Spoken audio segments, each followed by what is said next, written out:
In a touching moment, a kind Labrador named Ruby notices Ethan, a young boy with Down syndrome. Their unforeseen connection will move you to tears and rekindle your belief in the magic of chance encounters. As the sun set over the city, Ethan sat quietly on the front steps of his modest home. His wide, curious eyes wandered over the peaceful street, observing the familiar scenes of his neighborhood. At just 5 years old, Ethan wasn't like other children his age. He wasn't waiting for friends to join him or watching for his parents to come home from work. Ethan had Down syndrome, a condition that set him apart from the other children in ways that were both visible and invisible. His slightly slanted eyes and flattened facial features were the outward signs immediately noticeable to those who encountered him. His smaller stature and slightly larger tongue, which sometimes affected his speech, were also physical manifestations of his condition. While other kids ran, shouted, and played, their laughter echoing through the neighborhood, Ethan preferred the quiet. He found solace in observation, content to watch the world go by from the safety of his front steps. This inclination toward solitude wasn't simply a personality quirk, but a complex interplay of cognitive and sensory differences. Ethan's brain processed information differently, making the cacophony of children's play overwhelming and often frightening. The rapid movements, sudden noises, and unpredictable nature of other kids' games were like a sensory storm to him, one he couldn't navigate comfortably. Additionally, Ethan's developmental delays made it difficult for him to understand the social cues and unspoken rules that shaped children's interactions. The rapid exchanges in conversations, the nuanced body language, and the constantly shifting dynamics of group activities felt like an unfamiliar language to him. Rather than face the confusion and potential rejection, Ethan remained on the periphery, watching but never participating. Then a golden flash caught Ethan's eye. As the evening air grew cooler, a Labrador retriever trotted down the street, its coat shimmering in the fading light. The dog's owner, a middle-aged woman, walked a few paces behind, giving her pet some freedom to explore. The Labrador, named Ruby, approached Ethan with an almost human caution. There was no bounding excitement, no loud barks or wagging tail. Instead, Ruby moved with a deliberate gentleness, as if she understood that this child was different, special. Ethan's eyes widened slightly as the dog drew near. His fingers, idly tracing patterns on the concrete, grew still. Ruby stopped a few feet from him, settling onto her haunches with a soft huff of breath. Her warm, brown eyes never left the boy's face, filled with patience and understanding. Ethan's mother observed from the living room window. She had witnessed this scenario unfold countless times before. A kind neighbor or an inquisitive child would approach Ethan, only to be met with silence and an expressionless gaze. Her heart ached for her son, yearning for him to feel the simple happiness of connection that seemed so effortless for others. But there was something unique about this moment. Ethan's mother held her breath. Would her little boy be frightened by the dog and start crying? Would the dog bark and disturb the tranquility? Or would its owner approach her to ask why her son wasn't playing with the dog like every other child? But none of those things happened. Almost imperceptibly, Ethan shifted his gaze. Usually so vacant, it focused on Ruby. A tiny crease appeared between his eyebrows, a sign of concentration his mother recognized from his therapy sessions. He was trying to understand and process this new presence in his world. As if sensing Ethan's internal struggle, Ruby inched forward ever so slightly. Her movement was so gradual that it was barely noticeable, yet it brought her close enough that Ethan could reach out and touch her if he chose. The boy's mother pressed her lips together, holding back any sound, fearful that even the faintest noise could disrupt this magical moment. As Ethan's hand lingered just inches above Ruby's fur, the dog made an extraordinary gesture. She dipped her head, gently pressing her muzzle into the boy's waiting palm. The touch stirred something within Ethan. His eyes grew wider, and for the first time in what seemed an eternity, a small but genuine smile played across his lips. The subtle change in his expression hinted at an awakening, a spark of life reignited by the simple act of contact. Encouraged by Ethan's response, Ruby edged closer still. She was now sitting beside him, her warm presence contrasting with the cool evening air. Ethan's hand moved from her muzzle to her ear, his touch feather-light as he explored the soft fur. Ruby's owner, who had been watching from a respectful distance, approached Ethan's mother at the window. In hushed tones, she explained that Ruby was a trained therapy dog.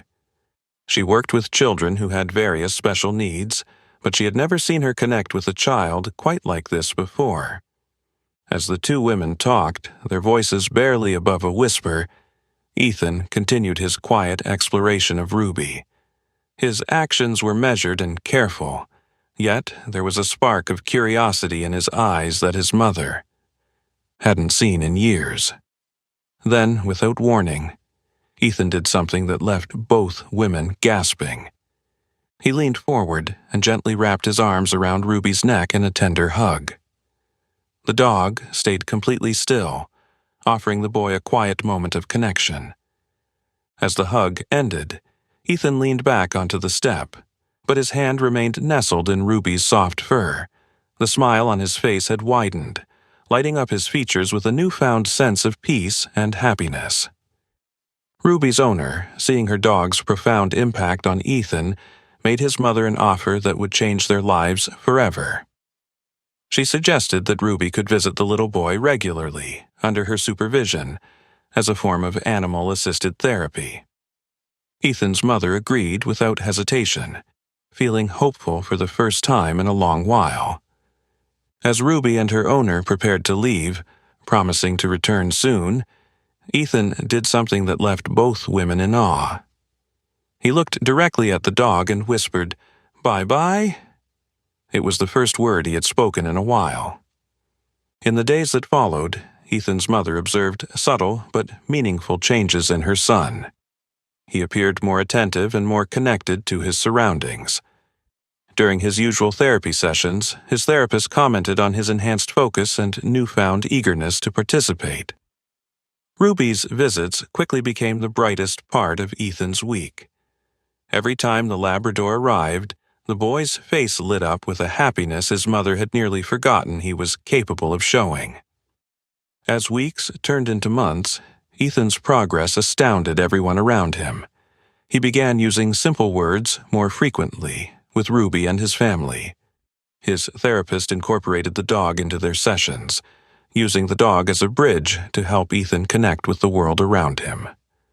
But life, as it often does, had other plans. Just as things seemed to look up for Ethan and his family, tragedy struck. Sorry for the interruption. Before we continue with the story, I kindly ask you to like the video and subscribe to this channel. It is very important for us. Thank you very much.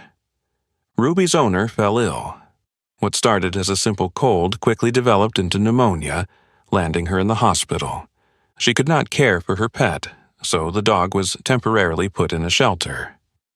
When Ethan realized Ruby wasn't coming for their usual visit, he became withdrawn again. The progress he had made began to slip away, leaving his mother frantic with worry. She attempted to explain to Ethan that Ruby would come back, but his limited understanding made it hard for him to comprehend the idea of a temporary goodbye. Not wanting to lose the progress he had made, his mother resolved to take action. She contacted the shelter where Ruby was being housed and asked if she could bring her son for a visit. The shelter agreed, though they cautioned her that Ruby had been showing signs of depression after being separated from her previous owner. When the day of the visit arrived, Ethan's mother brought a quiet and reserved Ethan to the shelter. As they walked through the rows of kennels, the dissonance of barking dogs seemed to overwhelm the boy. He clung to his mother's hand, his eyes darting nervously from side to side. But then, they reached the dog. Ruby was curled up in the corner, her usual vibrant energy dimmed by her circumstances. For a moment, Ethan's mother's heart sank. Would Ruby even recognize her son? Would this visit do more harm than good? Her worries vanished the moment Ruby lifted her head. The dog's ears stood alert, and her tail wagged enthusiastically, thumping against the floor. She sprang to her feet, her whole body expressing excitement as she recognized her young companion. Ethan, peeking out from behind his mother's legs, cautiously stepped into view. His eyes met Ruby's, and in that brief instant, the connection between them was rekindled. He let go of his mother's hand and moved toward the kennel door, his fingers reaching through the bars to touch Ruby's nose. The shelter staff, moved by the obvious connection between the boy and the dog, opened the kennel door. Ruby stepped out, but instead of jumping up in excitement, she gently nuzzled Ethan's face, her tail wagging furiously. For the first time since the dog had stopped visiting, Ethan laughed out loud. The sound, so pure and joyful, echoed through the shelter, causing heads to turn and smiles to spread. Ethan's mother watched in amazement as they reunited. Her son talked more in those few minutes than in the past week, a stream of simple words and delighted giggles pouring from him. At that moment, she decided to foster the dog until her owner felt better. She asked the shelter staff about it. They explained that Ruby's owner still had custody and would need her permission, but they promised to contact her in the hospital. Days went by, heavy with a mix of anxiety and hope.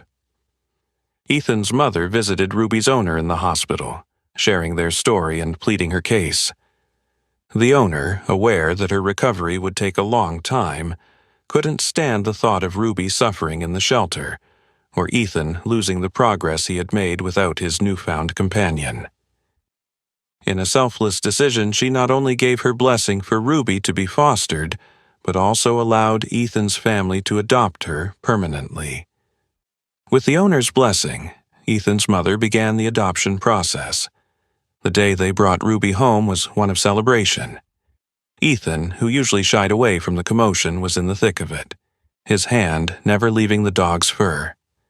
The impact of having Ruby as a permanent part of their family was profound. Ethan's progress, which had stopped when his best friend was not there, started again. He became more vocal, willing to interact with others, and showed an increased interest in the world around him. Ruby, true to her training, appeared to instinctively sense when Ethan required comfort and when he needed encouragement.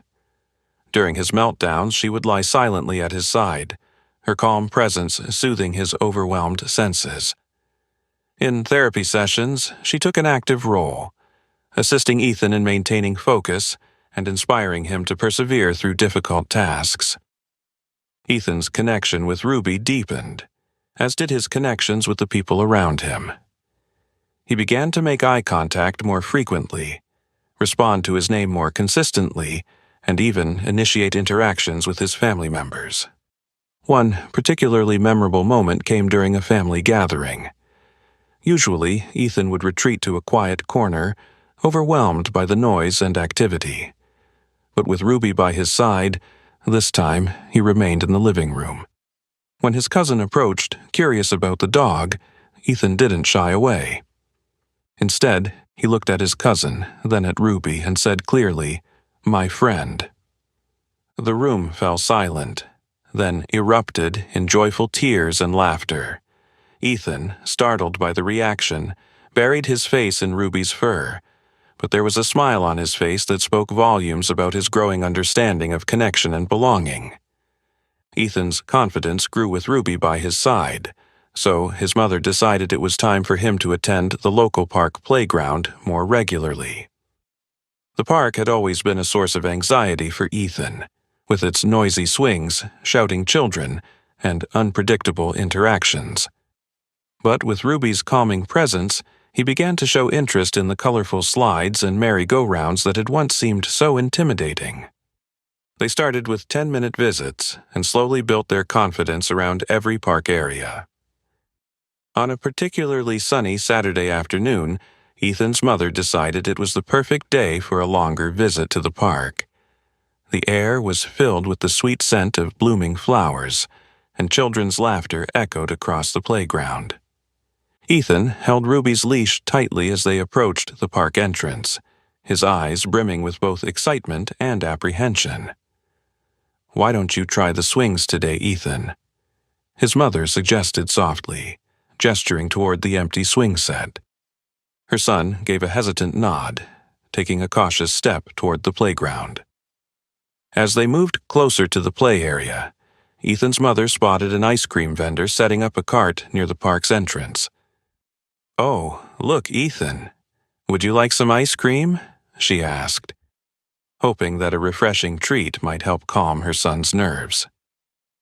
Ethan's face lit up at the mention of ice cream, and he nodded enthusiastically. "Okay, sweetie, you and Ruby wait by the bench, and I'll get us some ice cream. I'll be right back," she said, giving Ethan a reassuring pat on the shoulder before heading toward the vendor. Ethan took a deep breath and looked at Ruby. With his mother temporarily out of sight, the loyal dog wagged her tail encouragingly, as if to say, "Go on, you can do this." Emboldened by his companion's support, Ethan slowly approached the swing set. However, a boy abruptly stepped into his path. This boy, 2 years older than Ethan, was known for his reputation as the playground bully. He seemed to take delight in tormenting younger children, particularly those he saw as different or vulnerable. The bully's eyes narrowed as he recognized Ethan. "Well, well, well," he sneered, his voice dripping with contempt. "If it isn't the weird kid." Ethan felt his chest tighten, his breath catching in his throat. He instinctively moved closer to Ruby, seeking comfort in her familiar presence. The Labrador sensed Ethan's distress, moving protectively closer to the boy, her usually relaxed demeanor becoming more alert. The bully, emboldened by Ethan's silence, continued his taunting. "What's wrong, weirdo? Can't you speak for yourself, or do you need your dog to bark for you?" Ethan's eyes darted around, searching for his mother, but she was still at the ice cream cart, engaged in conversation with the vendor. He was alone, facing fear without her immediate support for the first time, but then something unexpected happened. Instead of shrinking away or bursting into tears as he might have done in the past, Ethan took a deep breath. He remembered all the times Ruby had stood by him, giving him strength when he felt weak. He thought about his progress, the words he had learned, and the confidence he had gained. With a voice that was soft but clear, Ethan spoke up. "I can speak," he said, looking directly at the boy. "Ruby helps me be brave, but I can talk for myself." The boy's eyes widened in shock. He hadn't anticipated Ethan replying, much less with such confidence and clarity. For a brief moment he was struck speechless. But the bully quickly recovered, his initial surprise twisting into annoyance at being challenged. "Oh, yeah?" he taunted with a sneer. "Then why don't you come play without your dumb dog? Or are you too scared to leave your babysitter behind?" Ethan hesitated, his eyes darting to Ruby for reassurance. The Labrador responded with a soft woof, gently nudging him toward the playground. It was as if she were saying, "Go on, you can do this. I'll be right here." Drawing in another deep breath, Ethan took a step forward. "Okay," he replied, his voice steadier now. "I'll play, but Ruby isn't stupid. She's my friend, and she makes me strong." As Ethan moved toward the swings, the bully, not used to being stood up to, especially by the kid he saw as an easy target, grabbed Ethan's arm roughly. "Hey, I'm not finished talking to you, weirdo," the bully called out, his voice dripping with mockery. What happened next astonished everyone watching. Ruby, who had always been gentle and patient, let out a single sharp bark. It wasn't aggressive, but loud enough to startle the boy into letting go of Ethan's arm. In that moment of surprise, Ethan found the courage he didn't know he possessed. Standing up straight, he looked the boy directly in the eye. "No, you are done talking to me. I want to play, and you can't stop me." The clarity and firmness in Ethan's voice took the boy aback. He looked from Ethan to the dog, sitting calmly but watching intently, and back to Ethan. Other children on the playground, who had been watching the confrontation unfold, began to gather around. They had always kept their distance from Ethan, unsure how to interact with him. But now, seeing him stand up to the feared playground bully, they looked at him with new eyes. A little girl stepped forward. "Can I swing with you, Ethan?" she asked tentatively. Ethan's face broke into a wide, genuine smile. "Yes," he replied, his voice filled with newfound confidence. The bully began to back away, realizing he had lost his audience and power over the situation. "Whatever," he mumbled, trying to save face. "The swings are boring anyway." He shuffled off, leaving Ethan and his new potential friend behind. As Ethan and the girl headed to the swings, with Ruby following closely behind, the other children began to approach. They asked Ethan questions about his dog, marveling at how well-behaved and friendly she was. Strengthened by his recent success and Ruby's unwavering support, Ethan responded to their questions with increasing confidence. When his mother came back with the ice cream, she was amazed by the sight in front of her. Her son, who had once been so withdrawn, was now surrounded by a small group of children, chatting and laughing as they shared turns on the swing. Tears of happiness filled her eyes as she observed Ethan engaging with his peers. He spoke with enthusiasm, using expressive gestures to describe something to his new friends, his face glowing with joy. Ruby sat nearby, her tail wagging contentedly. She kept a watchful eye on her young charge. As Ethan spotted his mother, he waved enthusiastically. "Mom! Mom! I made friends!" he shouted, his voice ringing out across the playground with a confidence she had never witnessed before. From that day forward, trips to the park became a regular and joyous part of Ethan's routine. While the bully never became his friend, the bullying stopped. Other kids, impressed by Ethan's bravery and drawn to his gentle nature, began to include him more in their games. Ruby helped Ethan connect with his classmates, overcoming his isolation. Did you enjoy this story? Do you believe, too, that animals can support children in need? Let us know in the comments below. If you like the story, please subscribe to this channel and leave a like. Bonding with a dog can not only transform our lives, but also demonstrate how understanding and love can conquer any obstacle. Thank you so much for listening. See you in the next video.